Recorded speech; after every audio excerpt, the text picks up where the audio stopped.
Why is the light on? I don't know. It's on video now. It's recording. See. It's the light. For you is just how long have you been a priest? 39 years. It'll be 40 years this May. I was ordained 40 years ago this May. And all of that has been serving the south side of Chicago? Yes. Actually, at this church, I spent 1 year as a deacon over at OLPH Church in Glenview. And when I was in the seminary and in graduate school, I lived on the west side of the church called Precious Blood of Congress and Western. Then a year at as a deacon in Glenview, spent a year and a half as chaplain at the county jail while I was in seminary, and then been here for the last 39 years. So how many parishioners normally come to the service every Sunday? Well, between the three services, a little over 2,000 that are here between the three services. And how many people do you think you reach between all the different outreach programs that are from I mean, hundreds of thousands. I mean, we have 35,000 a year go through our food pantry, through our employment program, our youth center. So there's, and then, through our services here are streamed live every Sunday. And we have people all around the world that listen to it from 25 different countries. And it's used in the prison systems in the West Coast.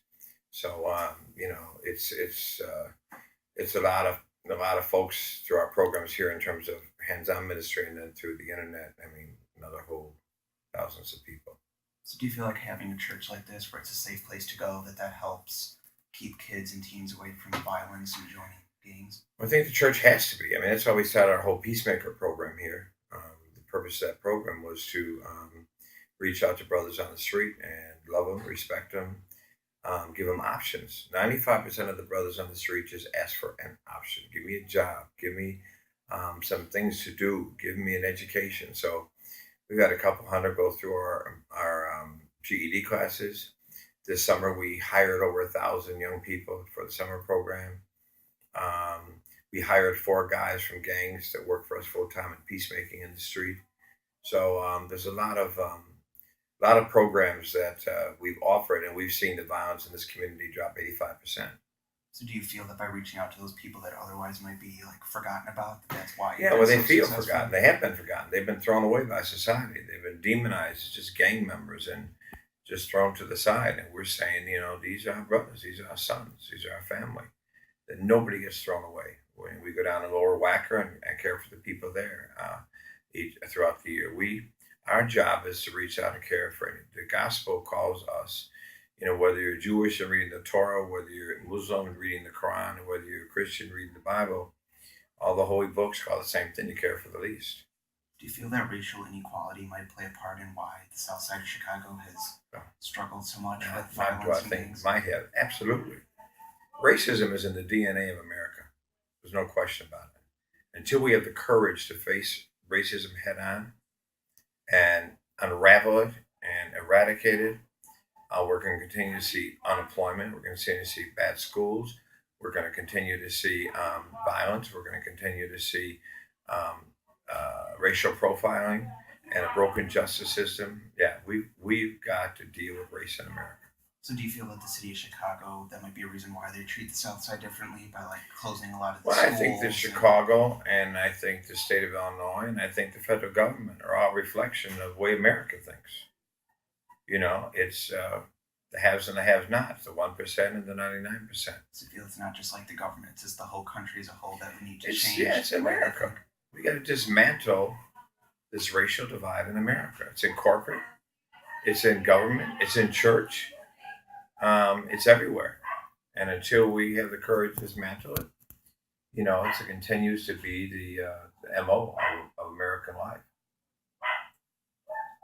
Do you feel that the violence that's prevalent like TV and music nowadays, do you think that might have an effect on why so many people might turn to gangs and violence? I don't think that's why people, I think it feeds it though. If 3 of us are walking down the street and you keep just talking about what violent things you want to do, it has an influence on me. That doesn't make me do it. I still have free choice. But it feeds it. It creates the atmosphere for it. It creates the mentality. It makes it more acceptable. It makes it more okay. So yes, the music, the TV, the violence, the degrading of women, the sexual, mentality that lives in America today. The media has a great amount of influence. But we have to be strong enough not only to confront the media, to not allow it to get into our system, but also, I think, to change it.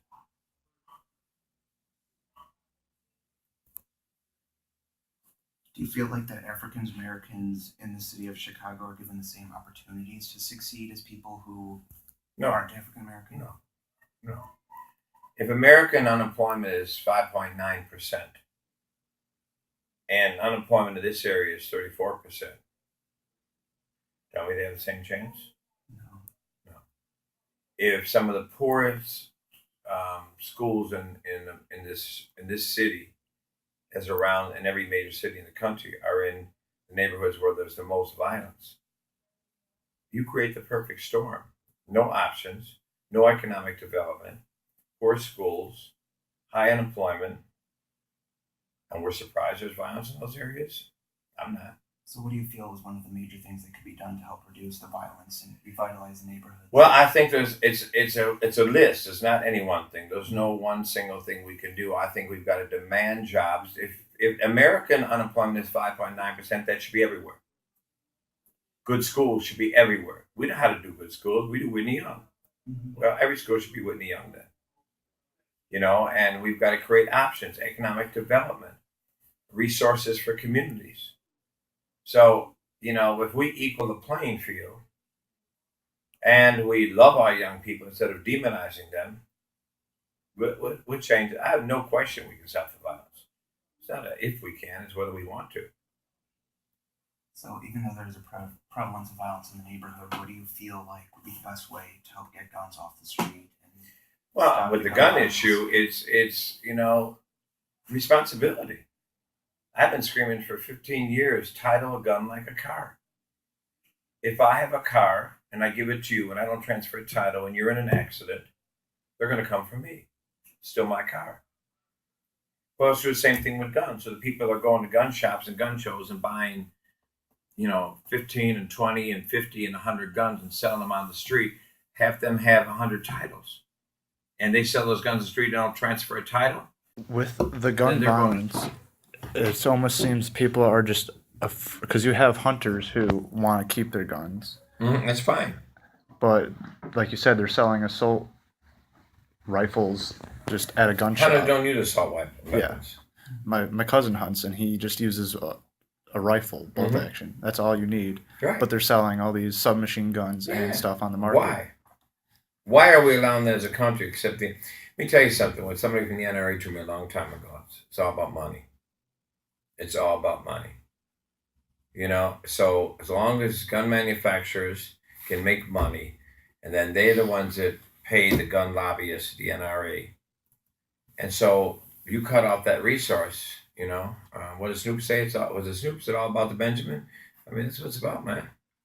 That's all it is, about money. Money runs this country. So all we want people to do is be responsible. So your family that hunts or anybody else that hunts, fine.